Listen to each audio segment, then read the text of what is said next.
Hey everyone, so this is the 2024 Motorola Moto G Stylus 5G, super long name, but this is a 5G phone. Here in the US, this goes for $400. I'm sure if you wait a month or two, they will be on sale like every other Motorola phone. But I would just want to say right away, to me, this phone is definitely worth $400, if not even a little bit more. I think they could have sold this for a little bit more money. I'm happy they sold it at $400. First off, this phone looks amazing. In my opinion, it's got to be one of the best looking phones I have ever had. It just looks so good. So we have the vegan leather here. Hopefully you guys can see the texture in there. It feels so nice and soft. It just feels so good. I see the camera bump here is nice and like smooth.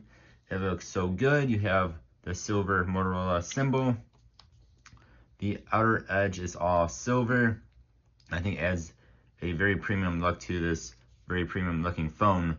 So we have volume rocker, you have your power button, you have a stylus, hence the name, speaker, USB Type-C, mic, actually gives you a headphone jack right there, which is awesome.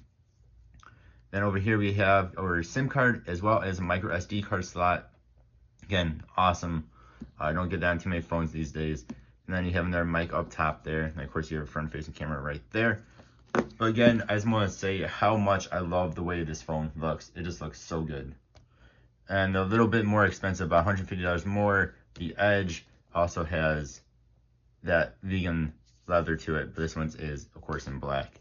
Also, very nice looking phone. Just want to point that out.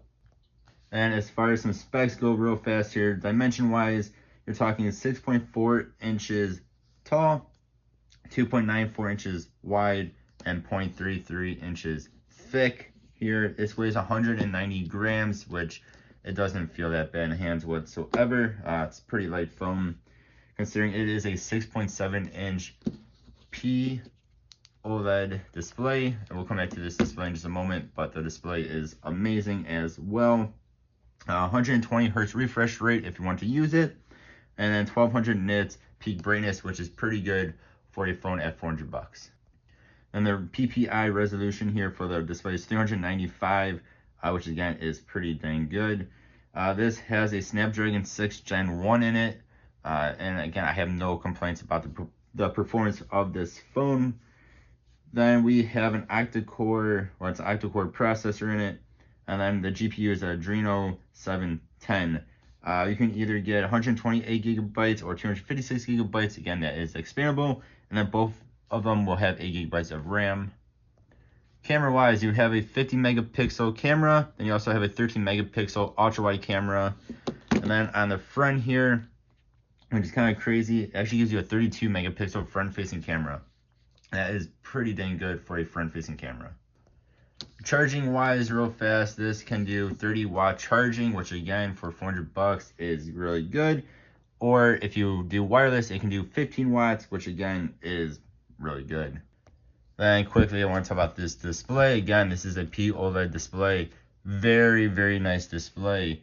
Again, I would say it's about as good as the Edges, the 2024 Edge, and it is definitely better than the Samsung A35, which is also a very good display, OLED display. This is definitely better than the Samsung though. Way I've been kind of looking at these displays is when I do my comparisons, is like Duolingo, this green that first comes up there, it just pops. And then these blacks are nice and black. All the colors on here just really pop. Like, you're not going to be disappointed with this display. It's just nice and beautiful. Let's next talk about the stylus. So it just hides in here, kind of like the Samsungs. And it's supposed to be when you pop it on out there, it's supposed to give you some options. Try that one more time real fast. There we go. So it gives you a bunch of options here. You can write a note. You can do Moto note, screenshot, freeform crop, GIF maker, handwriting, calculator. Now this is not as fancy as like Samsung's S series is going to be. Like the S22, S23, S24 Ultras are going to be. It just isn't that fancy, but you can use it like you'd use your finger, or you can do some other stuff here as well. But I mean, you can go ahead and write out stuff. And again, it doesn't feel too bad. I mean, it pretty much feels like the Samsung Ultra series as far as actually writing goes. Now, there is no button or anything else like that on here, which if you compare that to Samsung, this is from my old Samsung Note, you actually do have this button on here that lets you do extra stuff. Again, there is no button on the Motorola. Otherwise, they look very similar. For the most part, though, it's just pretty much like an extra finger, but with a stylus, so it's maybe a little bit more precise if you want to jot down notes or something like that. You also do calculations here. So let's do 36 plus 35 equals, there we go, 71. 71 divided by 35 equals, if you can read that, yeah, my handwriting is terrible. But you can see that's actually really cool. So yeah, so you do stuff like that. Nothing too crazy with this. Again, nothing as good as Samsung's, but it is there if you want to use it. And I mean, it's pretty cool if you do want to do some handwriting notes or something like that. Then let's talk about performance-wise. Again, this I have no issues with. If you're using this right next to something that is a little bit more expensive, yes, you'll notice a little bit of difference. But if you're just using this by itself, it is not a slow device. And you can see how fast this loads in Best Buy, which is a little bit of a heavier website as far as websites go. It's not the heaviest, but you can see here it loads in everything actually really fast. So I mean, for regular web browsing, it is quite good. Let's go into some Roblox here. Now remember, Roblox is not optimized on Android. We'll do some Arsenal. And again, you can see how fast this loads into all this stuff. And we'll turn it sideways. So having this in just automatic graphics, see our FPS counter is up there, is hovering the 40s to 50s. It also depends on the map you are on. Yes, I am terrible at this game without an actual controller or keyboard. But you can see even when we get taken down, it doesn't really drop all that much. It's still in the 50s. So that's actually really good. A lot of Android phones on here will be in like the 20s or 30s, especially when you get taken down. So again, performance-wise, I really like this phone. Going into some Monster Hunter now here, I'm not going to be able to take down this Legiana because I'm just not good at this game. And my character's not that strong, and I also have a terrible weapon. But you can see here, loading into this, it's actually not bad. Like, it's actually super smooth. I don't know how to block this weapon, I just got it. But you can see here, do a big attack.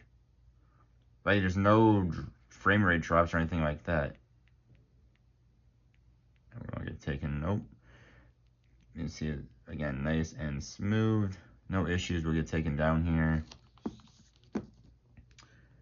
And I just let ourselves get taken down. We're gonna run out of time here. The reason why I'm doing that is on last year's Motorola Edge, the Edge, not the Edge Plus, the regular Edge, when this happened, it would actually lag out a little bit and kind of freak out. This is nice and smooth. So this is actually performing better on this game at least than the last year's Edge, which is a more expensive phone, did. Very quickly going to talk about the cameras. I am not going to go in depth with this whatsoever. Just know it does have multiple cameras. So you have the ultra wide, you have your regular 50 megapixel one, and you actually also have a macro lens. It is pretty decent. Hope you guys can see there. It is not terrible. It's not the best macro lens, but it's actually not bad either. It works actually rather well. And then you also have the 0.5 zoomed out if you want to do that. So the ultra wide, you have of course your 1 time, and then this can zoom into 8 times. Again, if you step up to the Edge 2024 Edge, you'll get 10 times zoom instead of just 8 times. But this is a decent looking camera. I really do not have, again, any complaints about it. It's nothing crazy, but it's nothing terrible either. It is a decent phone camera. Again, really nothing too crazy, nothing too bad. it works like it should work. Talk about battery real fast here. So this one has a 5,000 milliamp battery. From my use, it has been actually rather good. Then you can charge it with a 30-watt wired charger or 15-watt wireless charger, so it should charge up pretty quickly as well. Again, this compared to something like the A35 here, this has been having better battery life for me than the A35 here.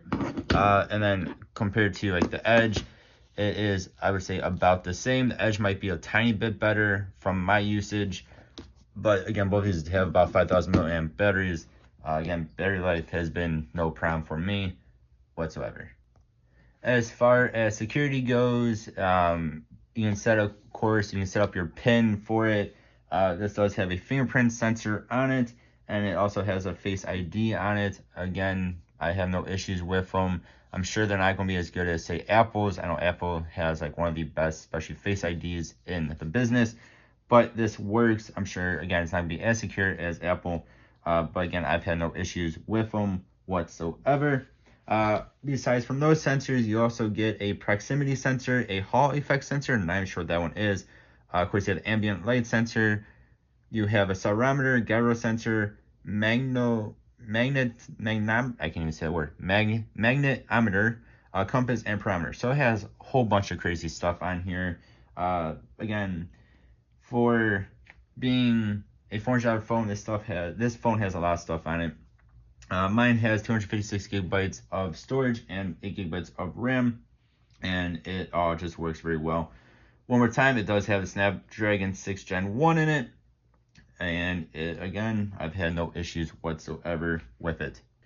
And according to Best Buy's website, if you do want to expand your storage, you can put up to a 2 terabyte, 2,000 gigabyte micro SD card if you really want to expand your storage. So I mean, all in all, again, this is definitely a phone I would recommend. Motorola has stepped up their game hard this year, I would say. This is a really good phone. $400. I actually like this phone better than the Edge, which costs even more money. This thing is just really nice looking. I can't even explain to you how much I like the way this phone looks. The display on here is amazing. The performance is really good. The price, I think, is really good as well. I would definitely take this over the Samsungs that are about the same price. You actually get more stuff on this. Overall, I highly recommend this phone. I'm actually contemplating about not using my S22 Ultra anymore and switching over to this. And I love my S22 Ultra. But this thing, it's just really good. Thank you all for watching. Let me know what you think. I'll see you on next.